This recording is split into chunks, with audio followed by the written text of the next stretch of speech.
question every day. Can my mid-range playmaker shoot? Can it dunk? Can it play defense? And with max badges, this build right here can do it all. So let me go ahead and show you guys what we are working with. I'm going to get into some gameplays. You guys saw in the clips, you know, pass and shoot and all that good stuff. But my badge count is 5, 14, 24, and 8. Now, 5 finishing badges. You may be thinking, well, you know, that's only 5. You know, I can count that on one hand. Is that really enough finishing badges? But this contact finisher gold to go along with the slithery makes me pretty much dunk it every single time. Even if there's some traffic, the slithery is going to help me kind of get through that and get a nice animation to go along with the 70-something dunk. It is super efficient. I be thinking I'm a slasher sometimes. With the shooting, of course, you always want more shooting badges. But with 14, you see I got Hot Zone Hunter for the hot spots. I got Range Extender Gold, so I don't got to be worried about pulling it from, you know, the hash. Flexible release, you know, it helps on those slightly early, slightly 8s. And then catch and shoot corner specialist. I run volume, hot start, deadeye. I definitely switch my shooting badges around depending on what mode I'm playing. If I'm playing with somebody else, that's going to be dribbling, all that good stuff. But with 14 shooting badges and hot spots to go along at 99 overall, my 3 is a 78. I can efficiently shoot from anywhere on the court. Now, playmaking, I mean, do I have to tell you guys this build's a great playmaker? I mean, it is a pure playmaker, a pure yellow pie chart. So if you guys need to copy those badges down, that is what I like to run. And then with 8 defensive badges, my wingspan is not minimum. I got a long wingspan and I'm 6'6". I play very good defense. And also, you know, just being a pure playmaker, you have such great, you know, great vertical, great speed, and that stuff all helps with defense. But I got rim protector, chase down artists to help me get blocks and chase downs.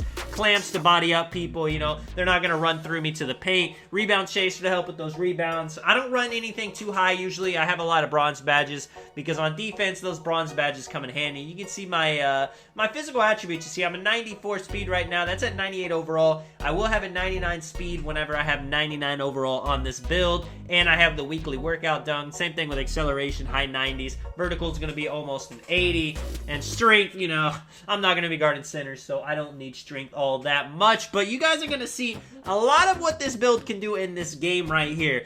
Now, we're actually going up against a pretty tough matchup, you know. I mean, you guys probably can guess it. There's only, what, like, you know, 3 good lineups you'll see people run on the 2s. And, I mean, that's not what we're running. But you see, they got a playmaking shot creator. An interior finisher. Most people have a glass finisher or a paint beast. But they're trying to throw some lobs out here. He's a better scoring option, but his defense is definitely going to lack. And you see, we run it. The mid-range playmaker and the shot blocking wing, so we can both dunk, we can both shoot, we can ISO, we can pick and pop, we can pick and roll. However we are feeling on this given day, we can kind of play that play style. In this game, we're going to be mainly ISOing because that's what we like to do. And you see, we're starting with the ball. Now, you know, I mean, poor job working it right here. This dude looks a lot smaller than me. And like I said, man, contact, and that dude falls to the ground. Look at him. He is out of here. That wasn't even a contact dunk, but like I was saying, contact finisher gold to go along with slither. You see, I was able to get a nice reverse animation right there. You're not going to see play shots doing that on the court. Now right there, little hop step. This build, you know, I'm only running bailout on bronze. If you run that Hall of Fame, you're pretty much never ever going to miss a pass like that. And even if you don't run it, even if you don't run it bronze, having such high pass accuracy is going to help. Now I did shoot a white right there. You know, I'm not going to lie to you. I don't hit every single shot.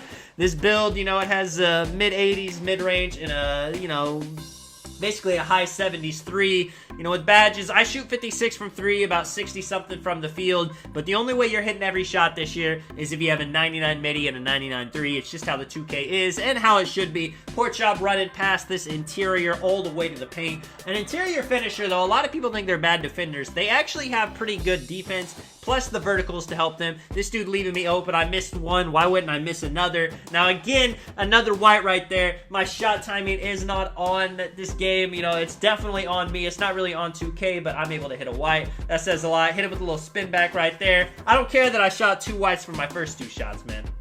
I'm going to shoot that 3 if I feel like I can get the space. And I hit him with the nice spin back. Now, AXZ, you know, he's got to play high. What else can he do? I blow by. Hit him with the little Curry layup, which I recommend. If you guys have not seen my layup video, definitely check it out. My favorite layup package in the game. It's 15-0 at this point. I mean, it's looking like, you know, I mean, I get the rebound right there. So it's really looking like we're going to get these guys off the court without them scoring. But we'll see what we can do. Poor chop.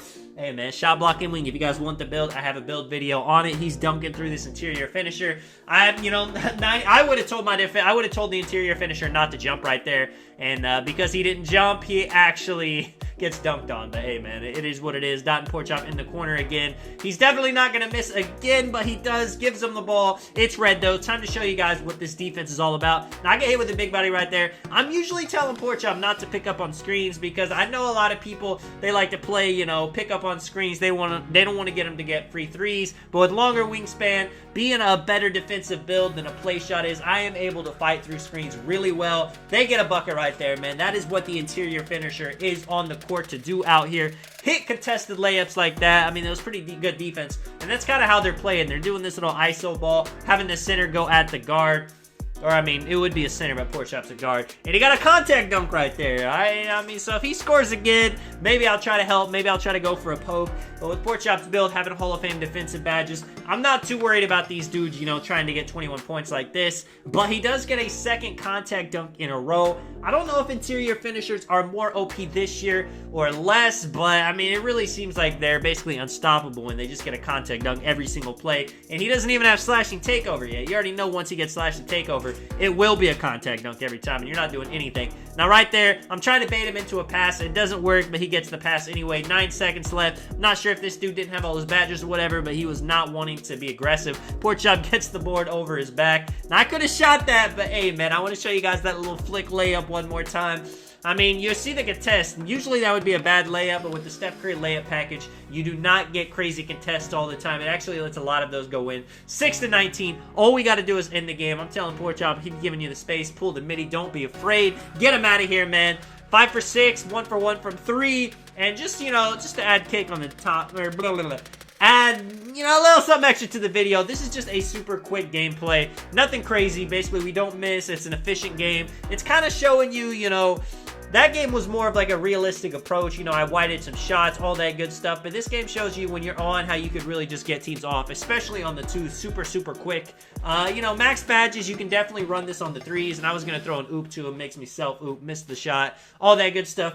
But this is definitely a twos build, a twos lineup. Give me that contact over these dudes. Like I said, man, dunking with 5 finishing badges is all you need. But finally getting to my point, 3v3 good, but you're not going to be the most efficient three-point shooter in the world. And on threes, it's basically a three-point contest. You're going to be chucking up threes back and forth.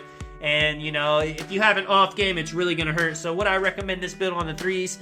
Nah, I'd say go a play shot if you're trying to win 100% of your games. But if you're a good player, you're still going to win your 3 games anyway. Same thing with Rec, Pro-Am. You can play off-ball with this build. You can play as a lock and play with a play shot. So you can do your ISO thing, and then when someone needs to get a 3, you can give it to him. That definitely works as well. 9-0 at this point. I mean, the game is looking quick. These guys aren't the greatest players in the world. But, I mean, they're not rookies out here, so they know what they're doing. But, unfortunately, he did not know what he was doing right there, leaving me wide open for a 3. Now I'm feeling myself. Shoot a white. Bang. It is in. 14-0. 100% from the corner. Corner specialist is big. If you're fine with kind of dexting to the corner, catch and shoots. I know some people, they want to dribble. They want to score all their points that way. They don't ever want to shoot a catch and shoot. And then, maybe corner specialist catch and shoot isn't for you. But if you're fine, shooting as soon as you get the catch, and then it's definitely helpful. I'm telling Pork Chop, I was going to go for the lob. He throws it a little bit early, but that is fine. Let me throw him a little flashy pass. Get my takeover right there. We both got sharpshooting takeover. Now is the tough part. Now we have to fight who is going to get the last shot. Unfortunately, I have to throw it in, so it's probably not going to be me, and this dude leaves him open. Get him out of here, man. Super quick game. Let me know if you guys enjoyed the video. If you have any questions about the build, 99 overall build kind of video will be soon. This is Tonic, man. I'll catch you guys in the next one. I'm out. Peace.